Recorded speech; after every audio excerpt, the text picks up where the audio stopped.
Okay, good morning. Welcome to the Los Angeles Homeless Services Authority Audit Committee meeting. Today is Wednesday, February 18, 2026. This meeting is being recorded. Commissioner Slausa? Here. Commissioner Saunders? Here. Commissioner Stringer? Here. We have quorum.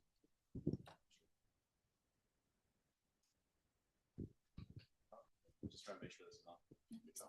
It's on? Okay, now it's on. All right. Thanks.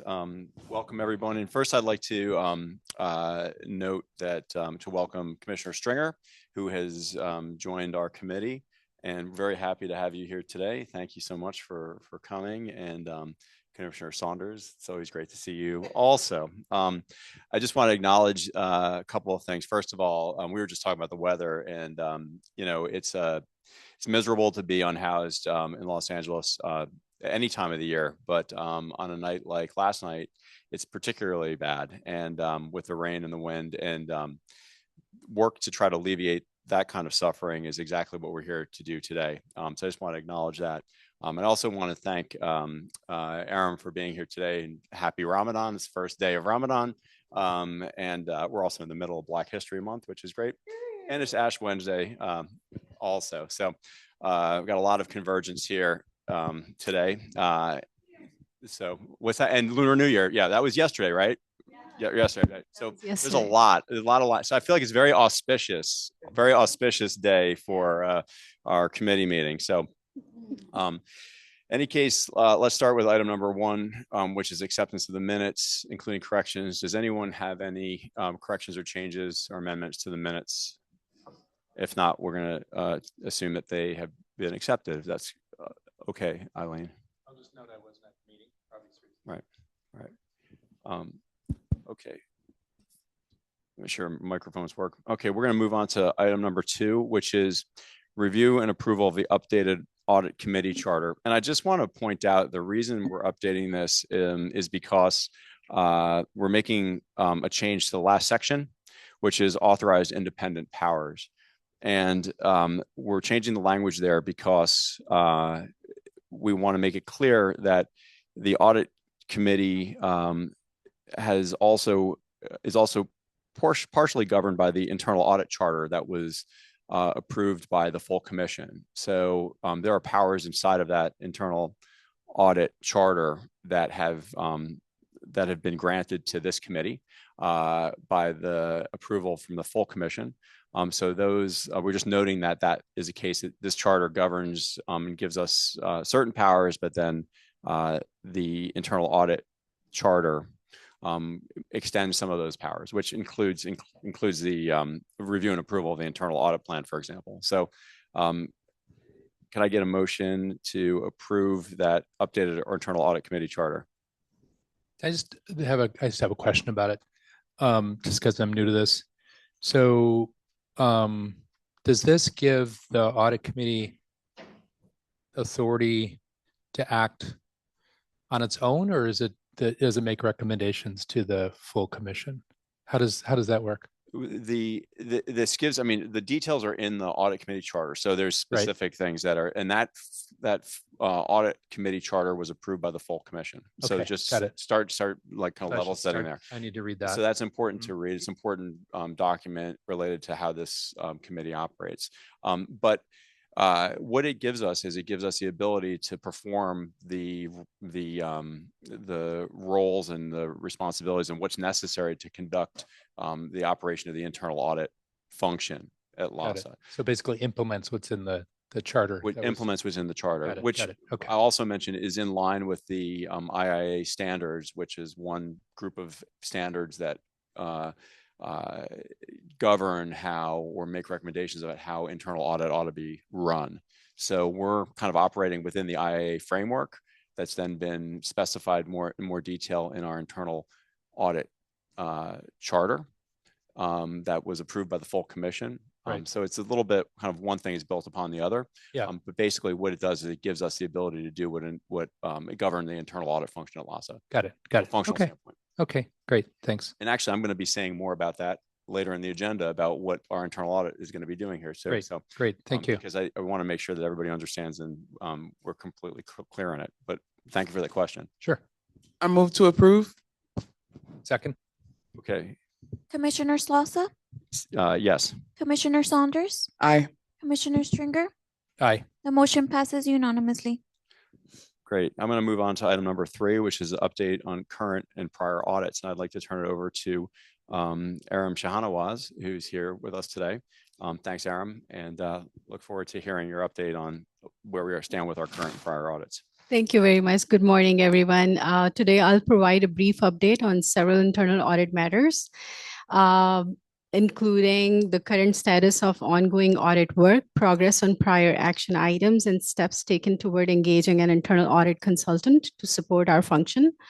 Internal audit continues to focus on strengthening governance, maintaining alignment with professional standards, and progressing execution of the approved audit plan. I will walk through each item briefly and welcome any questions or feedback from the committee. So it's the third item on the agenda, which is update on current and prior audits. Internal audit is currently working to finalize our COC audit. We received the requested supporting documentation yesterday and are diligently reviewing the materials. Once the review is completed, we'll finalize our analysis and issue the audit report. No additional completed audits to report at this time. Focus remains on completing this engagement thoroughly. Okay, so there's the COC audit. So could you just explain when that started? Just because I think, especially for the benefit of Commissioner Stringer, who's his first meeting here, when that COC audit was initially started and kind of where we're at with that. And also just what we're looking at with that COC audit, like what's the scope of that audit? Yes, so COC audit was originally started in April 2024 when the intent to audit letter was issued to LASA's management. And then when I started in July 2025, I was made aware that this is the audit we are currently working on. And I was told apparently that it's almost complete. However, when I looked into it, it was barely started. We didn't have everything to complete the audit, to finalize the audit. So I'm working on it. We have it requested several documents from our COC team and from our grants management team. We have received some documents from COC team and some of them from grants management. We're still awaiting a few documents. I haven't completely reviewed everything that was received yesterday, but I should be able to do it today, and then we should be able to finalize it in the coming week. And could you just briefly describe what the scope of that audit is? Absolutely. So COC audit is primarily focusing on the underspent, that whatever grant we received from HUD, if it was underspent, what was the reasons, what was the root causes of underspent, and how it affects in days to come for LASA. Okay, so we're looking at underspend, and just to be clear, the intent to audit letter was issued back in April 2024. That's correct. And then, and the scope, you've kind of backfilled and worked on the audit scope documents. That's correct. And then you put out the requests, and we're really trying to tie this off. This was work that started even before you joined LASA, and has gone on for many, many, many months, really years, a year and a half. Yes. And we're trying to just get this wrapped up related to the underspend of COC. And then you're also working on the signature authority audit as well. Could you just describe what the status is of that and what the scope of that is? So for signature authority review, we have met with our management team and we were able to request initial documents for that. The scope of that review is basically we're looking at the signature authority, how it works at LASA, if all the documents are properly, appropriately signed as per the delegation of authority. And we're checking the limits according to policies and procedures, and we're making sure that everything is done in accordance with the policies and procedures. Got it. So that signature, so you're waiting right now for documentation that you've requested to the department. Yes, from the finance team and from the contracts team. Okay, so then you're going to take, and if I understand it correctly, you're going to take select samples of That's correct. of documents that have been signed, and then you're going to analyze those a subset of those select samples, and then analyze those and then understand how that process was. Yes, just to add that we have only requested the population and we haven't received it for over 2 weeks. So once we receive the documents, once we receive the population, we'll select the samples, and then we'll have to request additional documents for the samples that we select. And then after that, we will begin our review. Okay, got it. So those are the two audits that your team is working on now. That's right. Finalizing the COC audit and then also the initial Mhm. stages of the signature authority audit. Yes. Great. And are these, just for my edification, are these kind of regular audits? Are these considered sort of special audits? I mean, so are these like the COC audit? So Take it one the at a time. CO Is that yeah. done on a regular basis? No, it started in 2024, fiscal year 24, but it's not, it hasn't been done before. It's the first time we are auditing COC. And what was the purpose behind the audit? So the purpose behind the audit, primary purpose is underspend. We didn't spend the all the grants that we received from HUD. That's why we are just trying to see why we didn't spend and what are the implications of not spending the funds. Got it. And so the audit started in April 24. You started summer of 25. Yes. And not much had been done. How come, have you been able to figure out why not much had been done by that point? I'm not sure. Well, I was told that we were understaffed for internal audit. However, I did see that we had an internal audit manager. We had the director of risk management who were heading the internal audit department, and then we had a senior internal auditor and coordinator in internal audit. Okay. So and then go ahead. no, I wasn't able to find out why we didn't complete this audit on time. Okay. And so you feel like we're on track and you've got the resources you need to complete? Now we are. Yeah. Yes. Good. And was that audit in particular, was that called for by the commission, or how does that start? How does that process start? So from what I understand, that the COC audit, Yeah. that was history before I was here. Right. But I believe that originated from the internal audit function. Okay. And just to note, the internal audits are not necessarily something that's done every year regularly, like the single audit is. We do the process that we work through is we do internal audit function does an annual risk assessment.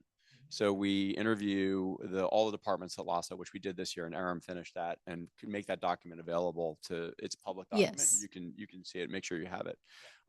So in using that risk assessment, that informs an internal audit plan for the year. So then we prioritize, and we have about 6 different audits that we want to do as part of our internal audit plan for this year.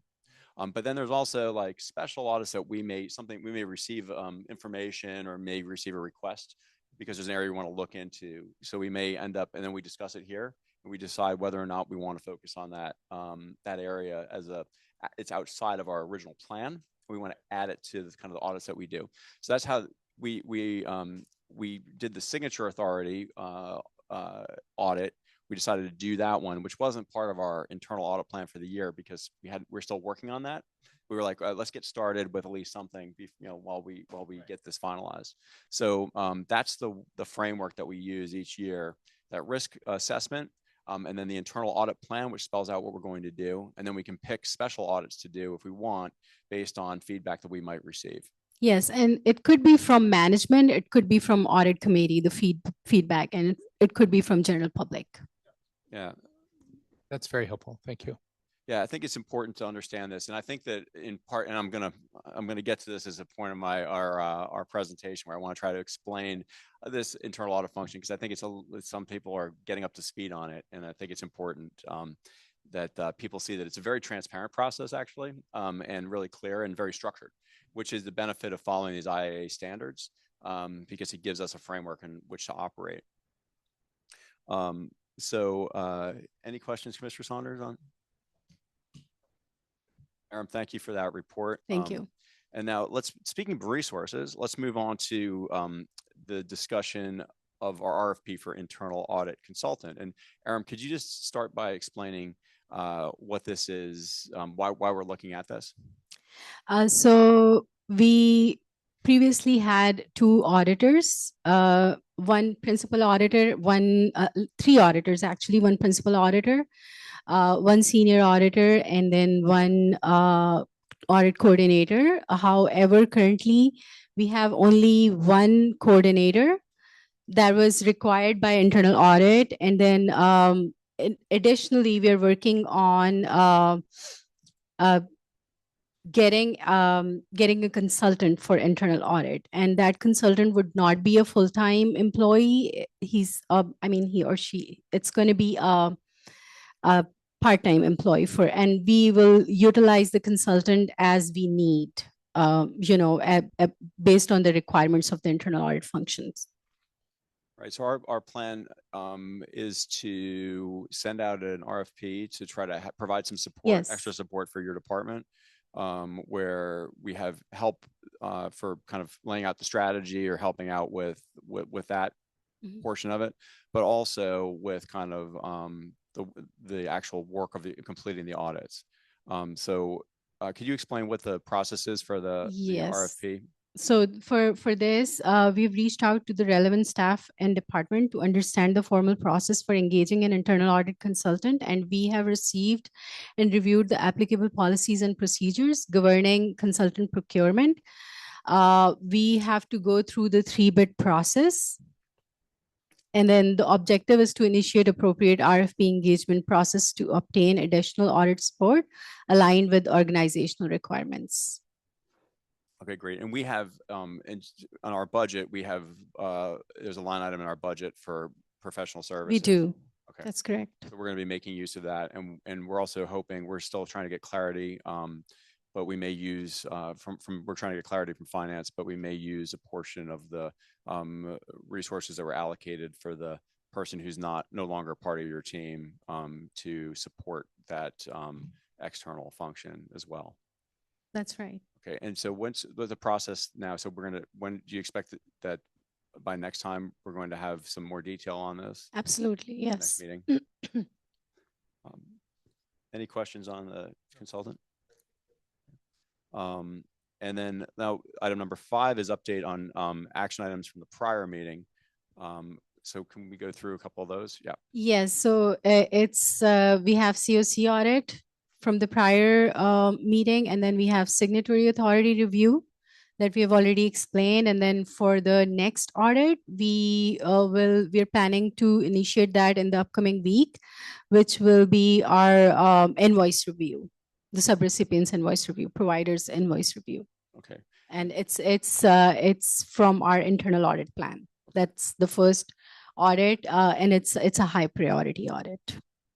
Okay, and another item that we went over last week was the actual budget, the actual spending against our budget, and I think that we received that from finance, right? So we know where. Yes, we did. At. Okay, so that's good. So we know how much money we have to be able to, what resources we have to use for the rest of the year. That's correct. Another item to follow up was kind of dealing with inbound requests from the public or areas we might want to audit. So I'll just say that I've received emails from people say, hey, maybe you should look at this, maybe you should look at that. But in general, something that we've been trying to explore for the last couple of months is a way for this committee to receive requests from the public or from whoever to say, hey, maybe you should look at this area to audit. And we've explored different ways to do that. We were hoping to set up like a web portal or something like that at LASA to be able to do that. But it looks like that's going to be complicated based on the messages we received from council, right? Aram, where does this stand in terms of setting up this? Yes, right. And then we're actually reviewing and we're actually working on it, but planning to get back to the audit board. I'm sorry. The auditor controller? Audit controller. Yeah. Yeah.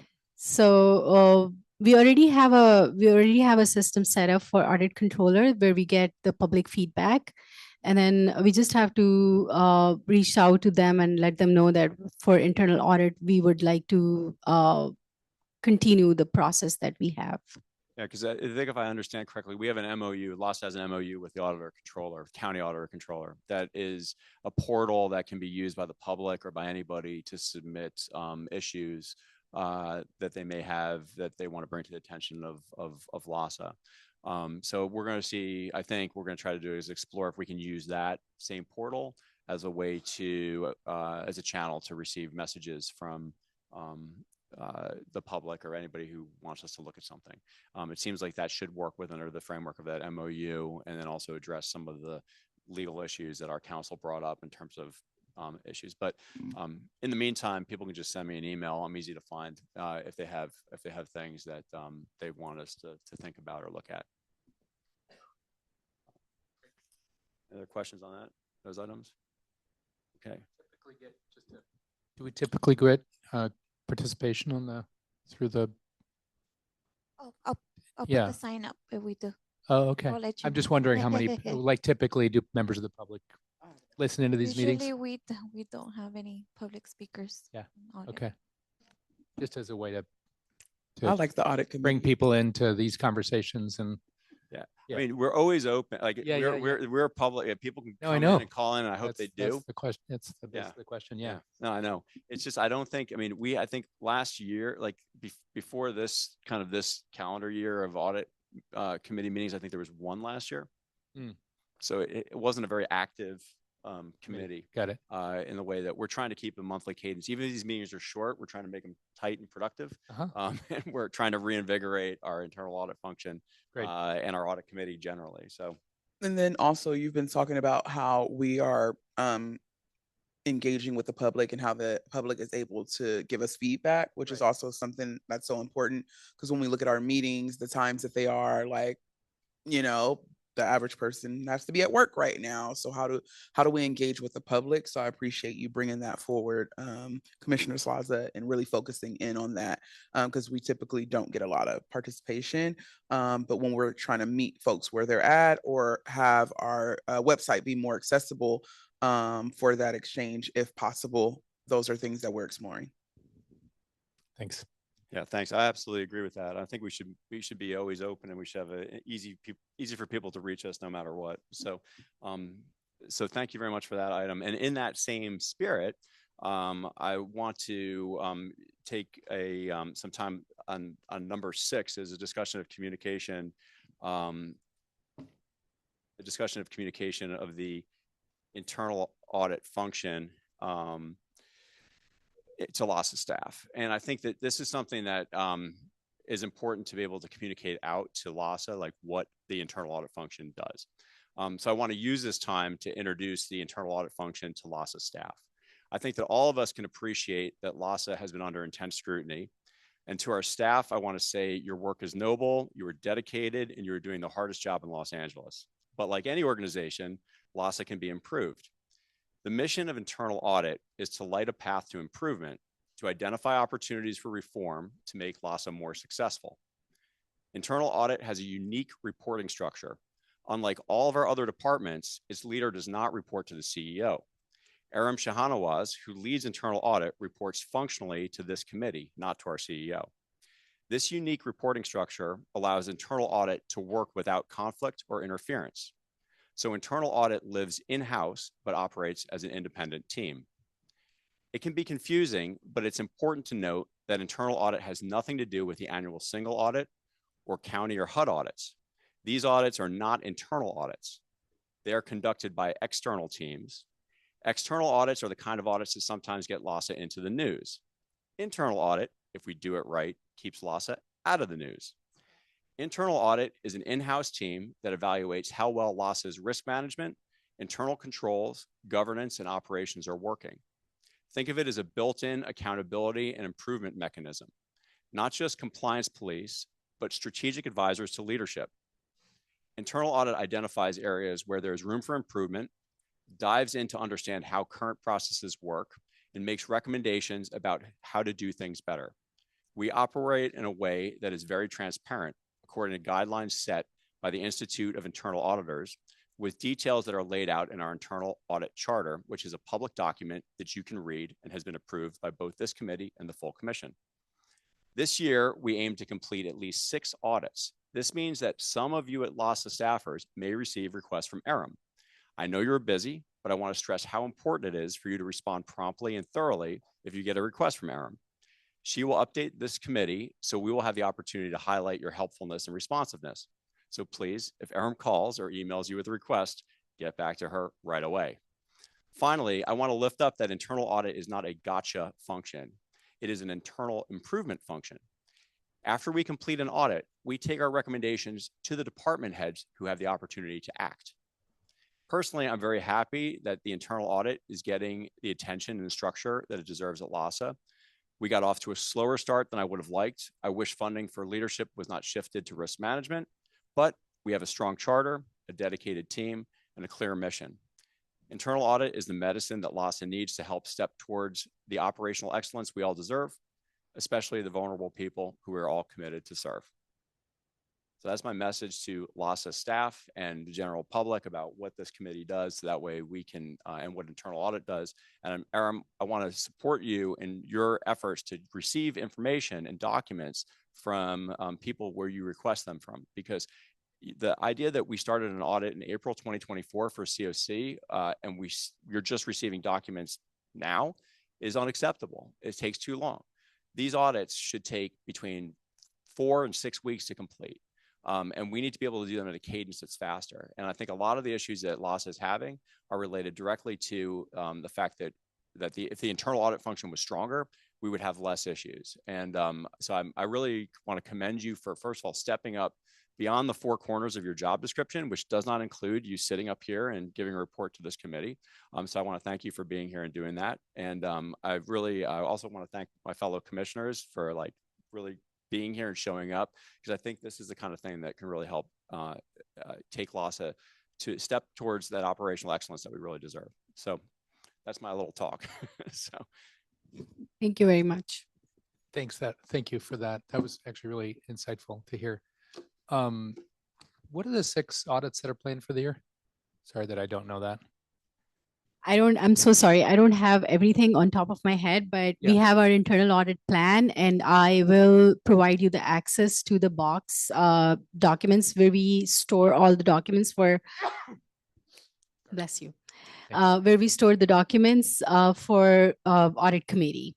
And I will go ahead and provide you the and I'm sorry if I've already access. received that and I've lost in my No, that's pile of totally emails. fine. We'll send it to you again. Yeah, thank you. Thank you. course. And how are you resource-wise in terms of managing all of these audits? Yes, so currently we're a team of 2 staff, like myself and another coordinator, and we're in process of getting a consultant Mhm. for internal audit, as we discussed earlier. But we should be able to complete all the audits that we have in our internal audit plan. Great. Yes. And then just to maybe the elephant in the room, is there anything that happens post July when the county's funding gets withdraws that may have implications with respect to what you're doing? So we haven't heard anything so far as the internal audit is concerned. Currently we're on track in terms of funding and in terms of staff too.